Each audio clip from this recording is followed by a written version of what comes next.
سلام خدمت شما دوستان عزیز. با راه اندازی استوریج سرور و انتقال اون به دفتر تهران در خدمت شما هستیم. برای این کار من یه استوریج سرور ترونس رو آوردم بالا و از طریق روته شیراز هم میخوام انتقالش بدم به تهران. ما اینجا یه نس سرور یا استوریج سرور داخل روتر شیراز داریم و آی پی که روی روتر شیراز هست آی پی ونش 506072 هست.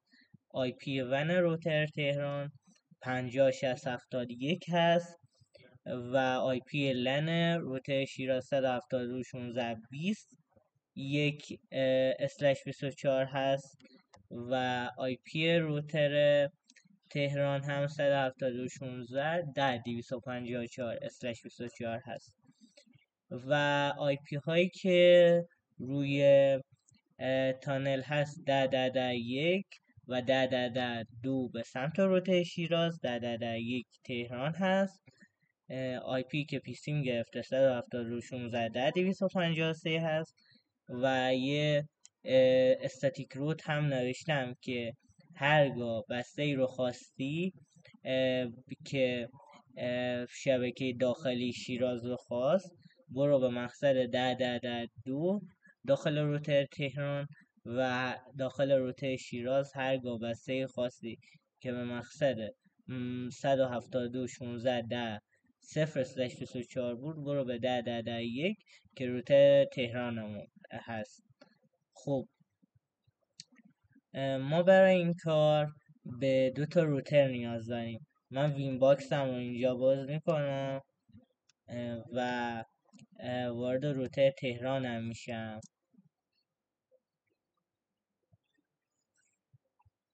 الان داخل این روتر یه اینترفیس لن داریم، یه اینترفیس ون و وارد روتر 2 میشم، اسمش رو عوض میکنم آردو دش شیراز.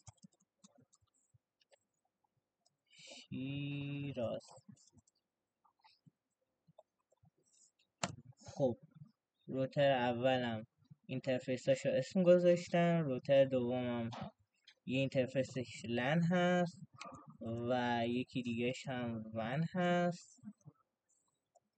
خب آی پی که رو ون من هست 506071/24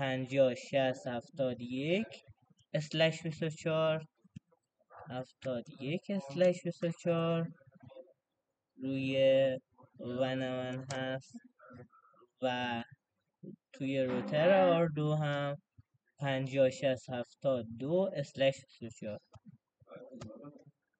506072/24 و روی اینترفیس ون من که اینترفیس خروجی من هست 506071 رو پینگ میکنم. بله، پینگ آی پی اون سر رو داریم و من میام آی پی لوکال شیراز رو میذارم 172.16 21/24 21/24 و آی پی سمت روتر تهران هم هست 172.16.10.254/24 اپلای و اوکی میکنم. یه دی اس سی پی سروری رو داخل تهران را میندازم، نکس میزنم نکس و اینجا یه دی ان اس میدم 4 تا 8 اپلای و اوکی میکنم. خب الان دی اس سی پی سرور رو ما دادیم و آی پی لنمون رو هم ست کردیم روی روتر تهران، آی پی ونمون رو هم ست کردیم.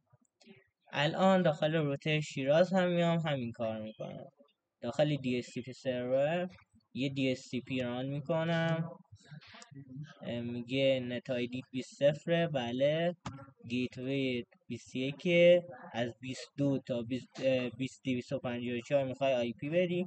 من اگه مثلا بزنم 2011 از آی پی 2 تا 10 رو واسه من رزرو نگه میداره، یعنی اینکه به هیچ کس اختصاصش نمیده و در واقع اکسکلودش میکنه که اگه خواستم واسه یه کاربرد خاصی میتونم استفاده کنم از این رنج تا این رنج، و از رنج 11 به بعد رو دیگه کلاینت ها میگیرن.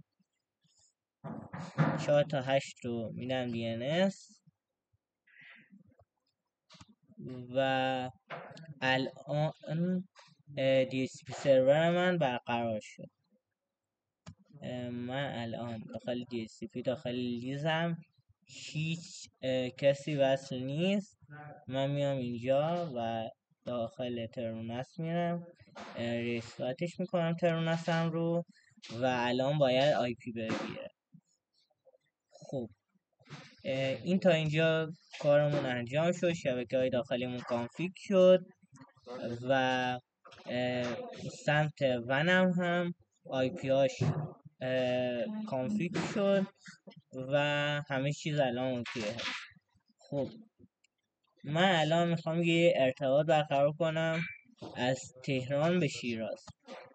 یه GRE تانل میزنم، گفتیم ما میخوایم ارتباطمون بر بستر GRE باشه.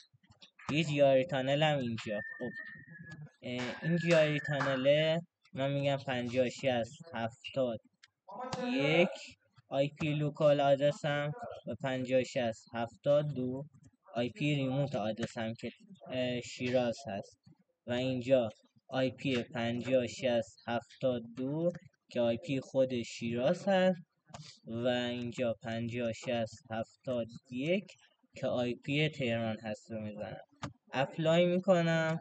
الان باید ارتباطمون برقرار شده باشه و اینجا رانینگ برامون اومده باشه. خب رانینگ اومد، اگه ببینیم یه آرم خورده اینجا به معنی رانینگه و این اینترفیس در حال اجرا. خب من الان اینم اسم گذاری میکنم که بهتر باشه، تو شیراز SHZ یعنی شیراز و تو TEH به منظور اینکه اینجا تهرانه. خب این اینترفیسی که شیرازه من میذارم 10-10-1 به سمت شیراز 10-10-1/C و این اینترفیسی که به سمت تهرانه میذارم 10-10-2/C 10-10-2/C. خب من الان اینا رو ست کردم. قدم بعد این که 10-10-1 که آی پی اون سر تانلمون به سمت شیراز زدیم رو پینگ کنم که تهرانمون هست. 10-10-1 اوکی شد و پینگم بهمون داد. خب ما الان این رو ست کردیم و بعدش میخوایم بیایم شبکه های داخلیمون رو انتقال بدیم. خب فعلا من میام ببینم تروناس هم آی پی گرفته، بله 172.168.254 آی پی گرفته و الان من میام و ویندوز سرورم رو روشن میکنم. یه ویندوز سرور به عنوان حالا کلاینت رو بردم بالا و الان روشنش میکنم. این ویندوز سرور من هست، دیزیبل میکنم اینترفیسشو.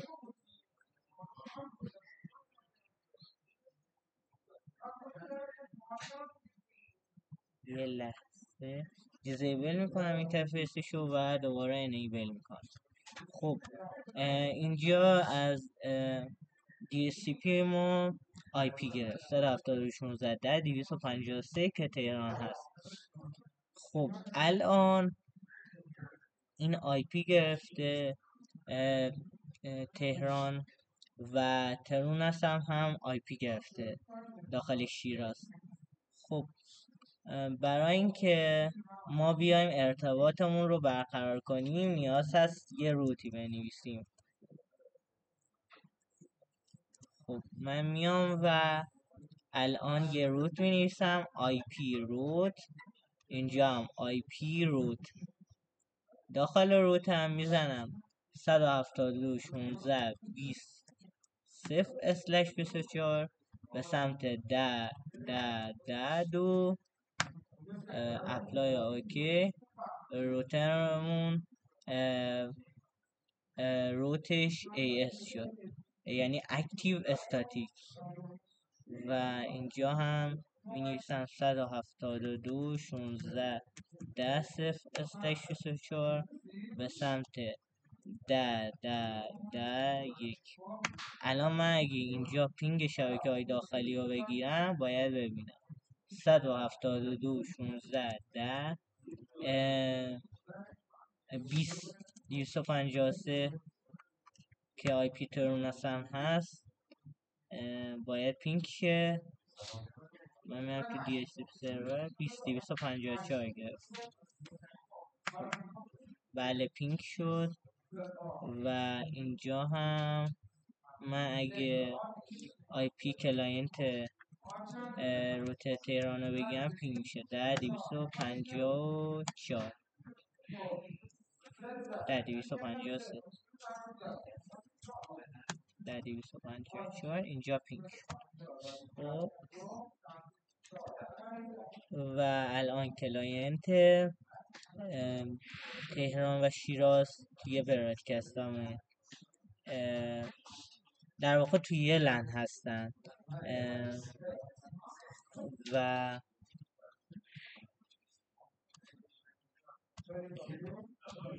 الان ما میایم اینجا و ترونسمون رو از طریق بروزر باز میکنیم 172.16.20.254 و همونطور که میبینید ترونس اومد بالا و منوی ترونس باز شد. خب قدم بعدی اینه که ما بریم و یه شیر فولدر بسازیم. من پسورد کامپلکس هم رو میزنم وارد میشه. خب من اینجا ببینم اکانت دارم. خب اکانت ندارم، یه اکانتی میسازم. به عنوان مثال اسمش محمد باشه، محمد اسمش رو میذارم و پسوردم هم میخوام 1 تا 6 باشه، 1 2 3 4 5 6 و دوباره 1 2 3 4 5 6 1 2 3 4 5 6. خب الان من میام و این یوزر رو میسازم، سابمیت میکنم و اینجا هم میام داخل استوریج ببینم استوریج فول دارم. خیلی استوریج فولی ندارم. خب ما باید بیایم اینجا استوریج فول بسازیم. پس میام روی ترونسم و میام یه چند تا هارد بهش اضافه میکنم. خب منتظر میمونم تا ترونسم خاموش شه. بعد از اینکه ترونس خاموش شد میایم و 2 تا هارد بهش اضافه میکنیم. من 2 تا هارد 8 ترابایت بهش اضافه میکنم به صورت مجازی. 2 تا هارد 8 ترا به ترونسم اضافه کردم و الان روشنش میکنم و منتظر میمونم تا ترونسم بیاد بالا. خب الان ترونسم اومد بالا، آی پیش هم همون قبلیه 254. خب من دوباره میام داخل ویندوز و یه رفرش میکنم، یوزر و پسورد کامپلکس رو میدم، وارد میشم، میام قسمت استوریج و قسمت پول اد رو میزنم، کرییت نیو پول رو میزنم و یه پولی میسازم. اینجا بهم پیغام میده میخوای 2 تا هارد دیسکت رو بیارم، سلیکت میکنم 2 تا هارد دیسکم رو و بعدش میایم و پایین هارد دیسک هامون رو انتخاب میکنیم. هارد دیسک هامون انتخاب شد و الان میایم استوریج پولمون رو میسازیم. یه نیم میدم مثلا امکا، میگه میخوای این کیپ باشه، میگم نه. کرییت رو میزنم، کانفرم رو میزنم و کرییت پول رو میزنم. الان باید وایسم تا پول برای من ساخته شه. خب پول ساخته شد و الان میام داخل شیرینگ. اینجا انواع پروتکل های شیر هستن که ما میخوایم از SMB استفاده کنیم. SMB مخصوص ویندوز شیر، ولی NFS مخصوص سیستم های یونیکس بیس و لینوکسیه. یونیکس شیر یا NFS مخصوص سیستم های لینوکسی مثل اوبونتو و یونیکس بیس هست. اینجور چیز ما از ویندوز شیر یا SMB استفاده میکنیم. من میام اد رو میزنم اینجا و اینجا میام داخل پوشه امکا سابمیت رو میزنم.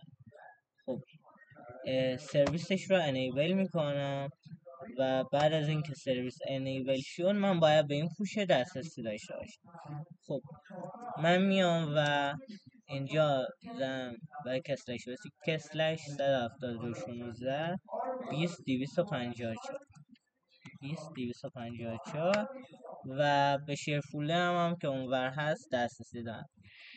یوزر رو میزنم، پسوردم میزنم و الان به شیر فولدر هم که اونور هست دسترسی دارم که داخل شیراز هست. خب ما تا اینجا اومدیم، ترونس رو آوردیم بالا، روته شیراز رو به روته تهران وصل کردیم، شبکه شیراز رو انتقال دادیم روی شبکه داخلی تهران و همه چیز اوکی و خوب هستش و سناریو تا اینجا پیش رفت.